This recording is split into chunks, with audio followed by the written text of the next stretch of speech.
There won't be a wedding, but the show is just beginning.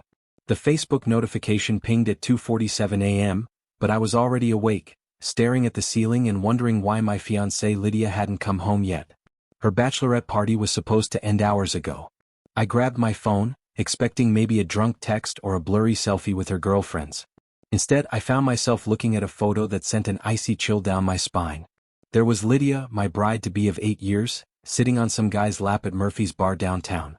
Her arms were wrapped around his neck, her face flushed with alcohol and something else I didn't want to name. The man's face was partially turned away, but I could see enough. Expensive shirt, confident smile, the kind of guy who thought he owned whatever room he walked into. The caption read, "Last night of freedom. Thanks girls for the wildest bachelorette ever. #no regrets #last night single." My hands shook as I scrolled through the comments. Her friends were all laughing, posting fire emojis and get it girl messages. Sienna, her maid of honor, had written, "What happens at Bachelorette stays at Bachelorette." Oops. I stared at that photo for 10 minutes, my mind racing. 8 years together. 8 years of building a life, planning a future, talking about kids and mortgages and growing old together. And this was how she celebrated our upcoming marriage. Without thinking, I screenshot the photo and posted it to my own Facebook with a simple caption. "First night of freedom." Actually, I changed my relationship status to single and tagged everyone who mattered, including her father, Richard Hartwell, the most uptight insurance executive in all of Portland, Maine. Then I waited. The response was immediate and explosive. My phone started buzzing with notifications, comments, and messages. Friends, family, coworkers, everyone had something to say. Some were supportive, others were shocked, but most were just hungry for drama. At 3:15 a.m., I heard Lydia's car in the driveway. She burst through the front door like a hurricane, her face twisted with rage. Still wearing her little black dress from the party, makeup smeared. She looked nothing like the composed insurance executive I'd fallen in love with. "What the heck is wrong with you, Eli?" she screamed, waving her phone at me. "Are you completely insane?" I was sitting at our kitchen table, laptop open, watching the social media wildfire I'd started. Our small town of Millbrook thrived on gossip, and I'd just given them the story of the year. Wrong with me? I stood up slowly. At 38, I'd learned to control my temper through years of military service and running my own handyman business. But tonight, that control was hanging by a thread. I'm not the one grinding on strangers at my bachelorette party. It was just a joke. She threw her purse on the counter. "God, you're so insecure." It was harmless fun. Harmless? I pulled up the photo on my laptop screen. "This looks harmless to you." Lydia glanced at the image and her face went pale for just a second. Then the defiance came roaring back. "You don't trust me after 8 years? That says everything about you." "Not me." "Who is he?" "Nobody. Just some random guy at the bar." Sienna dared me to take a photo. It meant nothing. But something in her voice told me she was lying. The way her eyes darted away, the slight tremor in her hands. I'd seen enough liars in my time to recognize the signs. My phone rang. Richard Hartwell's name flashed on the screen. "Answer it," Lydia hissed. I put it on speaker. "Hello, Richard. Elliot Griffin. What in God's name is going on?" Her father's voice was ice cold. "I'm getting calls from half the town about some social media nonsense." "Ask your daughter, Lydia. Explain yourself now." She grabbed the phone. "Daddy, it's nothing. Eli's having some kind of breakdown. The photo was just a silly joke." "A joke that's now been shared 300 times," I said. "The local news Facebook page just picked it up." Lydia's face went white. "What?" I refreshed my browser. Channel 8 News. "Local groom calls off wedding after viral bachelorette party photo."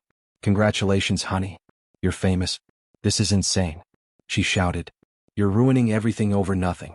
"I'm ruining everything." I laughed, but there was no humor in it. "I'm not the one who decided to dry hump a stranger 3 days before our wedding." Richard's voice crackled through the phone. "That's enough, both of you. Lydia, come home. We'll discuss this like adults." After she left, I sat in my kitchen and watched the story explode across social media. Friends from high school were commenting. My military buddies were weighing in. Even my elderly neighbor, Mrs. Carlin, had somehow found the post and left a string of shocked face emojis. But as the adrenaline faded, a nagging feeling settled in my gut. Lydia's reaction had been too extreme, too defensive. And that man in the photo, there was something familiar about him, even with his face partially hidden. I was going to find out who he was. Chapter 2. The next morning brought a parade of phone calls, text messages, and unexpected visitors. Mrs. Carlin knocked on my door at 7 a.m. with a casserole and a hungry look in her eyes. "Such a shame, dear," she said, bustling into my kitchen uninvited. "Though I have to say, I always wondered about that girl. Too ambitious if you ask me. And those late nights at the office." "Late nights?" "Oh yes. Working until all hours, though between you and me, I saw her car leave at 5:30 most days, then come back around 9 or 10. Strange way to work late, don't you think?" I filed that information away and called my best friend Mike, who managed Ali's bar downtown. If anyone knew the local gossip, it was Mike. "Dude, you broke the internet," he said when he answered. "Half the town's talking about it. The other half is sharing memes. I need a favor. Can you meet me for lunch?" Already clearing my schedule. We met at O'Malley's during the slow afternoon shift. Mike poured me a beer and slid a basket of wings across the bar. "So what's the real story?" he asked. I showed him the photo again. "Look at this guy. Really look at him." Mike studied the screen. Then his eyes widened. "Holy crap. Is that Troy Barron?" "Who's Troy Barron?" "Regional manager at Hartwell Insurance. Richard's golden boy. Drives a BMW. Thinks he's God's gift to women. He comes in here sometimes with clients." Mike paused. "Eli, if Lydia's messing around with Troy Barron, this is bigger than just cheating. That guy's her boss's boss." The pieces started clicking into place. The late nights, the defensive reaction, the panic in her eyes when I posted that photo. This wasn't just about a drunken mistake at a bachelorette party. I need to know for sure. "What are you thinking?" "I'm thinking it's time to do some investigating." Mike grinned. "Count me in. But first, you should know your little social media stunt cost Troy some serious face. Word is Richard called him into the office this morning. The whole company's buzzing about it." That afternoon, I drove to Lydia's office building and parked across the street. At 5:30, just like Mrs. Carlin had said, Lydia walked out to her car, but instead of driving home, she pulled out of the parking lot and headed toward downtown. I followed at a distance, my heart pounding. She drove to the Riverside Apartments, the expensive complex by the waterfront. I watched her park and walk into Building C like she'd done it 100 times before. 20 minutes later, she emerged with a tall man in an expensive suit. Even from a distance, I recognized him from the photo. Troy Barron. They got into his BMW and drove off together. I sat in my truck for an hour processing what I just seen. This wasn't a one-night mistake. This was an affair. When I got home, I called my old army buddy, Darius, who now ran a private security company in Portland. "I need help with something," I told him. "What kind of help?" "The kind you're good at. Research, surveillance, maybe some creative problem solving." Darius chuckled. "Sounds like someone's in trouble." "What's the situation?" I explained everything. The photo, the investigation, what I discovered about Troy. "So, you want to know how deep this goes?" "I want to know everything. How long it's been going on, what they're planning, all of it. Give me 48 hours. The next morning brought more surprises. Sienna, Lydia's maid of honor, showed up at my door looking nervous. "We need to talk," she said. I let her in, noting how she avoided eye contact. "Look, Eli, I feel terrible about all this. The photo thing got way out of hand." "Did it?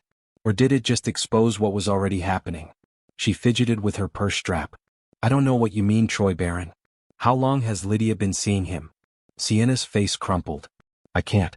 I promised I wouldn't. Sienna, I saw them together yesterday. I know about the apartment. The only question is whether you're going to help me understand what's been going on or whether you're going to keep lying for her." She started crying, then mascara running down her cheeks. 6 months, she whispered. "It started 6 months ago at the company retreat. She said it was just physical, that she loved you but needed something exciting. She made me promise not to tell anyone." "And you thought that was okay?" "I thought it would burn out. I thought she'd get it out of her system and marry you anyway. But then she started talking about maybe calling off the wedding and I panicked. I thought if she had one last wild night, she'd realize what she was giving up. So the bachelorette party was what a test. She wanted to see if she could walk away from him. But when he showed up at the bar, Sienna shook her head. She lit up like a Christmas tree. That's when I knew she was in love with him. The betrayal hit me like a physical blow. Not just the cheating but the elaborate deception, the months of planning our wedding while she was planning her exit strategy. "There's more," Sienna said quietly. "Troy's been promising to leave his wife. He says once he gets the promotion to vice president, he'll have enough money to make a clean break. Lydia thinks they're going to run away together. His wife, Troy, is married, has been for 15 years, 2 kids in private school." I stared at her. "And Lydia knows this. She thinks she's different, that he really loves her." This time after Sienna left, I sat in my garage workshop, surrounded by the tools of my trade and planned my next move. For 8 years I'd been the steady, reliable guy. The one who fixed things when they broke, who kept his mouth shut and his head down. But Lydia and Troy had made one crucial mistake. They'd humiliated me publicly, thinking I'd just take it and fade away quietly. They were about to learn that the quiet ones are often the most dangerous when pushed too far. Chapter 3. Darius called me at 6 a.m. on Friday with news. "Your girl's been busy," he said. "I've got hotel receipts, credit card statements, and enough text messages to write a romance novel." "Want the highlights?" "Give me everything." They've been meeting twice a week for 6 months. Always the same hotel, the Riverside Inn. Troy pays cash, but Lydia's been using her credit card for dinners, gifts, even lingerie. She's not exactly covering her tracks. What about the texts? That's where it gets interesting. Troy's been feeding her a line about getting promoted to VP, leaving his wife, the whole fairy tale. But I did some digging into his finances, guys. Leverage to the hilt. Big mortgage, kids' school tuition, country club memberships. He's not leaving his wife anytime soon. Does Lydia know that? Based on these messages, she's planning to move in with him after your wedding gets officially called off. She's already been looking at apartments. The betrayal cut deeper with each new detail. While I'd been planning our future, she'd been planning her escape. "There's one more thing," Darius said. "Troy's got a reputation at work. This isn't his first affair. Word is he's done this dance before. Promises to leave his wife, strings the woman along for months, then disappears when things get complicated. Send me everything you've got already in your email." "What are you planning?" "I'm planning to give them exactly what they deserve." That evening, I drove to Ollie's to meet Mike. The bar was crowded with the usual Friday night crowd, but Mike had saved me a seat at the end where we could talk privately. "You look like heck," he said, sliding a beer across the bar. "Feel worse. But I've got a plan." I filled him in on what Darius had discovered. Mike's expression grew darker with each detail. "So what's the play?" "First, I'm going to have a conversation with Troy. Man to man. You sure that smart guy like that probably has lawyers on speed dial?" "I'm not going to threaten him, just going to make sure he understands the situation." At 9 p.m., I drove to the Riverside Apartments and waited. Sure enough, Troy's BMW pulled into the parking lot. I watched him walk toward Building C, then got out of my truck. "Troy Barron," he turned, squinting in the dim light. "Who's asking?" "Eli Griffin? I think you know who I am." His face went pale, but he tried to maintain his composure. "Look, if this is about that photo, it's about a lot more than the photo." I stepped closer, noting how he instinctively backed toward his car. For all his expensive clothes and smooth talk, Troy was soft. Probably hadn't been in a real fight since high school. "Here's what's going to happen," I said calmly. "You're going to end whatever this is with Lydia tonight. And you're going to stay away from her. You can't tell me what to do." "Actually, I can. See, I know about your wife, your kids, your mortgage payments. I know about the other women you've done this to. And I know that Richard Hartwell values his company's reputation above everything else." Troy's Adam's apple bobbed as he swallowed hard. "You're threatening me."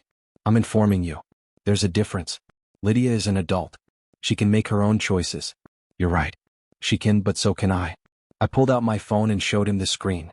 A draft email to Richard Hartwell with photos, hotel receipts, and text message screenshots attached. "One click sends this to your boss, your wife, and every gossip blog in Portland. Your choice." Troy stared at the phone, then at me. "You're bluffing." I hit send. Oops. The color drained from his face. "You son of a witch." He lunged at me. But 8 years of military training and 15 years of manual labor had left me in better shape than his gym membership could match. I sidestepped his clumsy swing and grabbed his wrist, twisting his arm behind his back. "Here's some free advice," I said quietly. "Next time you want to destroy someone's life, make sure they don't know how to fight back." I released him and walked back to my truck, leaving him standing in the parking lot, probably wondering how fast he could update his resume. My phone started ringing before I even got home. First Lydia, then Richard, then numbers I didn't recognize. I let them all go to voicemail. The next morning, I woke up to find my story had gone viral again. Someone had recorded video of my confrontation with Troy and posted it online. The comments were brutal and most of them were on my side. "Local handyman school's cheating boss. This is how you handle a homewrecker." Troy Barron got what he deserved. At 10 a.m. Lydia showed up at my house. She looked like she hadn't slept, her usually perfect appearance disheveled and desperate. "You destroyed everything?" she screamed the moment I opened the door. "I destroyed everything. That's Rich. Troy lost his job." Richard fired him this morning. Good. How can you be so cruel? We love each other. I laughed. Love Lydia. You were a game to him just like the other women he's done this to. That's not true. Ask him about Jennifer Morrison or Sarah Chin. Both former employees who thought they were special too. Her face crumpled. You're lying. Am I? When's the last time you heard from Troy? Since yesterday. She pulled out her phone and I could see her scrolling through messages. Her expression changed as she realized what I already knew. Troy had gone silent. He's probably just figuring out what to do next, she said. But the confidence was gone from her voice. He's probably figuring out how to explain this to his wife without losing half his assets in a divorce. You don't understand what we have. I understand exactly what you have. 6 months of hotel rooms and lies. And now it's over. She stared at me for a long moment and I saw the exact moment she realized I was right. Troy wasn't coming to rescue her.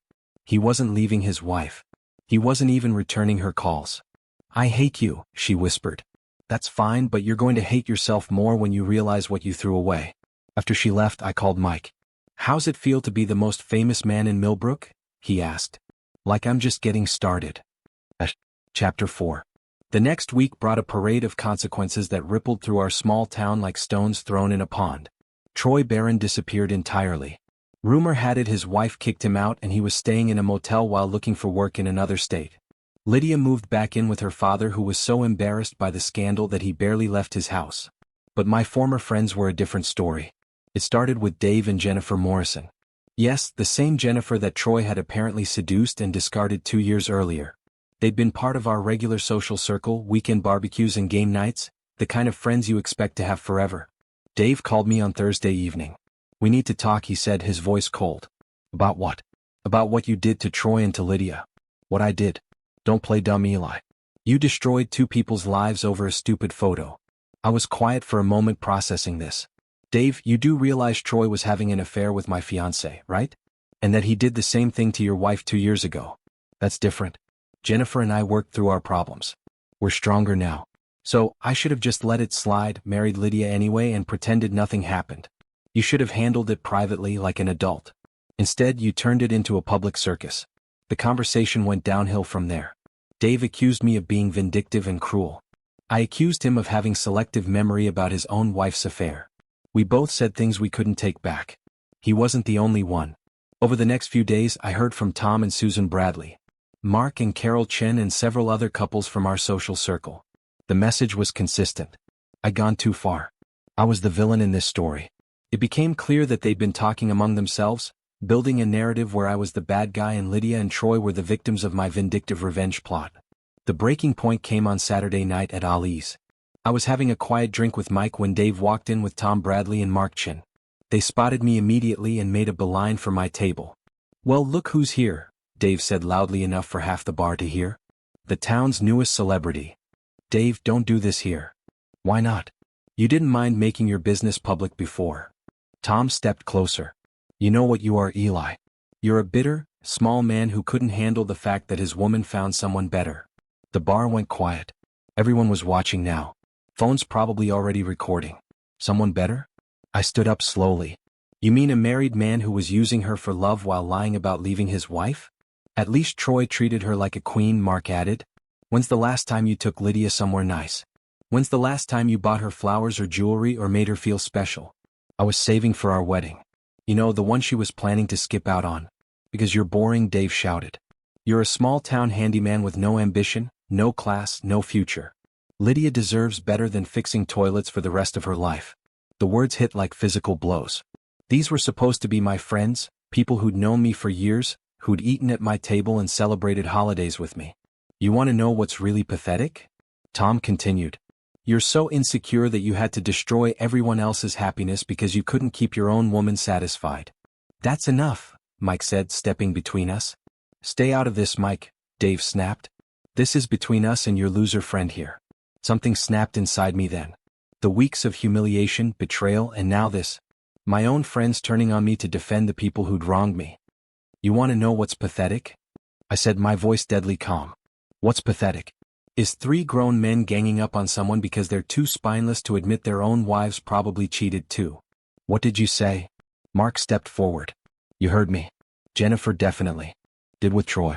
And I'm betting if I looked hard enough I'd find out about the others too. Dave swung at me then, a clumsy haymaker that I saw coming from a mile away. I ducked and came up with an uppercut that caught him in the solar plexus. He doubled over, gasping. Tom grabbed a beer bottle and came at me, but Mike tackled him before he could swing it. Mark tried to circle around behind me, but I spun and caught him with an elbow to the ribs that sent him stumbling backward into a table. The fight was over in 30 seconds, but the damage was done. Not just the physical damage though. Dave would be sore for a week and Mark would have a nice bruise on his ribs, but the social damage, the final burning of bridges that could never be rebuilt. "Get out," Mike told them as they picked themselves up off the floor. "All of you, and don't come back." As they limped toward the door, Dave turned back to me. "This isn't over, Eli. We'll make sure everyone knows what kind of man you really are." "They already know," I replied. "I'm the kind who fights back." After they left, the bar slowly returned to normal, but I could feel the stares and whispers. Some people were clearly on my side, but others looked at me like I was a ticking time bomb. "You okay?" Mike asked. "Never better." But that was a lie. The fight had felt good in the moment, but now I was facing the reality of my situation. I'd lost my fiancée, my friends, and probably my reputation in this small town where everyone knew everyone else's business. The smart thing would be to lay low, let the gossip die down, maybe even consider moving somewhere new. But I'd never been accused of being smart. Chapter 5. Monday morning brought the consequences of Saturday night's bar fight. My phone was buzzing with notifications. Someone had recorded the whole thing and posted it online. The video was grainy and the audio was poor, but you could clearly see me fighting 3 men and winning. The comments were split between people calling me a hero and others calling me a violent thug. The local Facebook groups were having heated debates about whether I was justified or just another example of toxic masculinity run amok. But the real surprise came when Darius called. "You've been busy," he said. "News travels fast. Faster than you think. I've got some interesting information about your former friends, such as the fact that they've been planning this for weeks. Ever since the Troy situation went public, they've been meeting at Dave's house, coordinating their response." "Coordinating how?" "Phone records, social media posts, even some emails. They've been working to turn your entire social circle against you. The goal was to isolate you completely, make you the pariah while they position themselves as the reasonable adults." I felt a chill run down my spine. Why would they do that? Because you made them look bad. When you exposed Troy and Lydia, you also exposed the fact that all of them knew what was going on and said nothing. They're covering their own asses by making you the villain. What else? Dave's been in contact with Lydia. They're planning something for this weekend. Some kind of public confrontation designed to make you look unstable. Where? The fall festival downtown. Lots of people, lots of cameras. Perfect place to provoke you into doing something stupid. The fall festival was Millbrook's biggest annual event. The entire town would be there along with visitors from surrounding areas. If Dave and his crew were planning to ambush me there, it would be in front of hundreds of people. "There's more," Darius continued. "I did some digging into your friends' finances and personal lives like you suggested. Want to know what I found?" "Tell me." "Tom Bradley has been having an affair with his secretary for 8 months. Mark Chen's been embezzling from his construction company to pay gambling debts.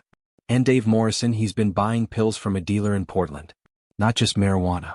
We're talking hard stuff. Pills? Powder. The kind that gets you serious jail time." I sat back in my chair processing this information. My former friends weren't just hypocrites. They were criminals. "Can you prove all this?" "Photos, financial records, text messages. These guys aren't as careful as they think they are." "Send me everything." "What are you planning?"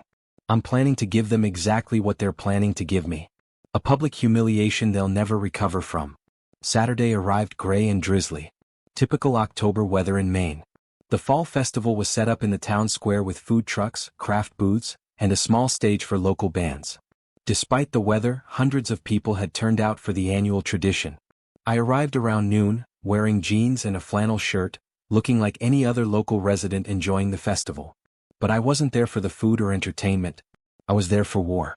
I spotted Dave first standing near the apple cider stand with Tom and Mark. They were scanning the crowd, clearly looking for me.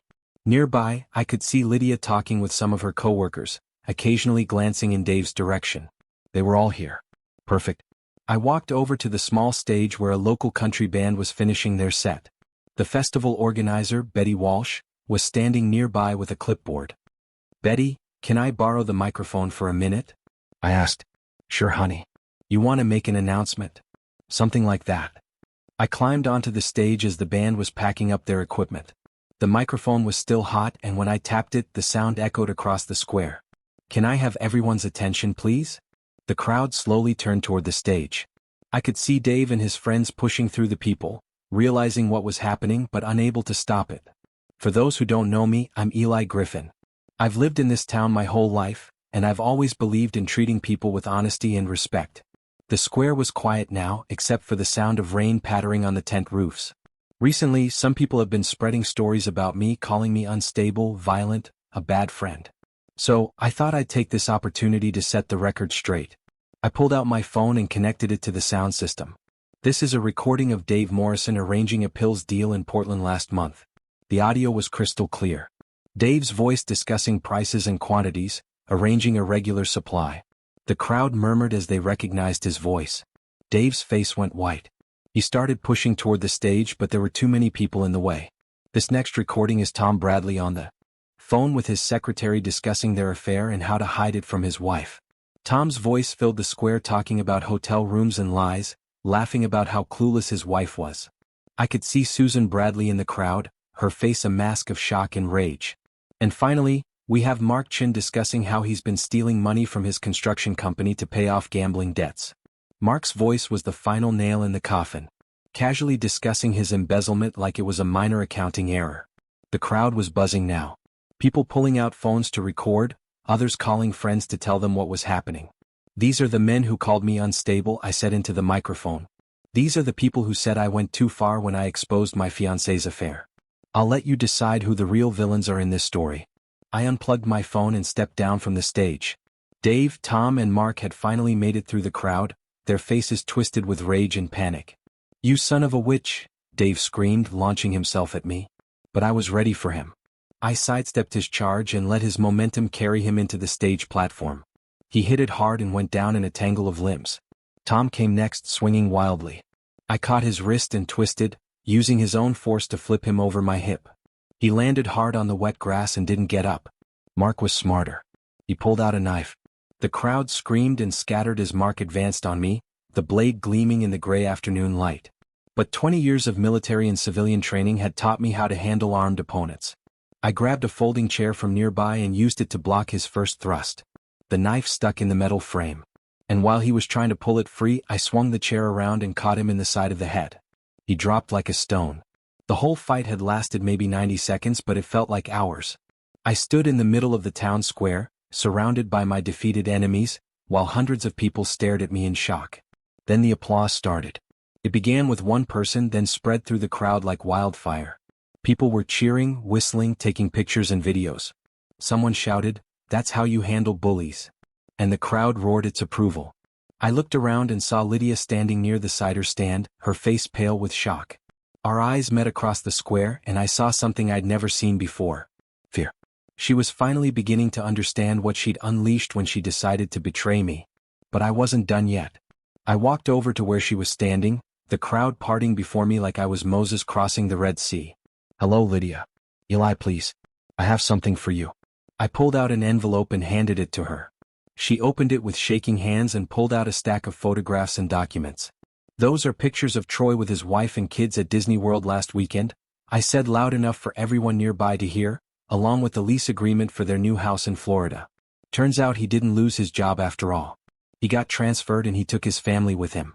Lydia stared at the photos, her face crumbling as she realized the truth. Troy hadn't been ruined by our scandal. He'd used it as an excuse to disappear and start fresh somewhere else, just like he'd probably done before. "He never loved you," I said quietly. "You were just another game to him." She looked up at me, tears streaming down her face. "How did you?" "I hired a private investigator. Turns out Troy's done this same routine in 3 different cities. Always targets ambitious women. Always promises to leave his wife. Always disappears when things get complicated." The crowd was listening to every word. Phones recording everything. Lydia's humiliation was now complete in public, just like mine had been. "What?" she whispered. "Why are you doing this to me?" "Because you did it to me first. The only difference is everything I'm saying is true." I turned to address the crowd one final time. "Ladies and gentlemen, I want you all to remember this day. Remember what happens when you try to destroy an innocent man to cover up your own crimes. Remember what happens when you mistake kindness for weakness.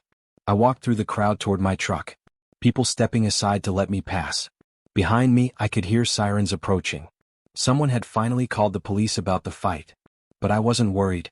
I had video evidence of Mark pulling the knife, witnesses who'd seen Dave and Tom attack me first, and a crowd full of people who just watched me expose 3 criminals and a cheating ex-fiancé.